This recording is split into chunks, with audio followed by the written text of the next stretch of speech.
शिरपूर शहादा रस्त्यावर अर्थेजवळ अज्ञात वाहनाने क्रुझर वाहनाला समोरून जोरदार धडक दिल्याने भीषण अपघात झाल्याची घटना 2 मे 2024 रोजी रात्री 1 वाजेच्या सुमारास घडली आहे।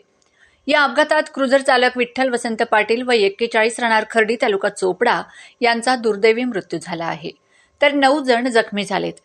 त्यात 3 अतिगंभीर जखमींना धुळे येथे रेफर करण्यात आले आहे। जळगाव जिल्ह्यातील लोणी येथील 8 व चोपडा तालुक्यातील नारद खर्दे येथील 1 असे 9 भाविक गुजरात राज्यातील चोटीला येथे देवदर्शनासाठी MH19 CF 3723 क्रमांकाच्या क्रुझर वाहनाने 30 एप्रिल रोजी गेले होते। दरम्यान 1 मे रोजी परत गावी येण्यासाठी निघाले असता शिरपूर शहादा रस्त्यावर अर्थेजवळ रात्री 1 वाजेच्या सुमारास अज्ञात वाहनाने क्रुझर वाहनाला जोरदार धडक दिली। या भीषण अपघातात जखमींना तात्काळ शिरपूर येथील उपजिल्हा रुग्णालयात उपचारासाठी हलविण्यात आले। त्यात क्रुझर चालक विठ्ठल वसंत पाटील यास डॉक्टरांनी मयत घोषित केले।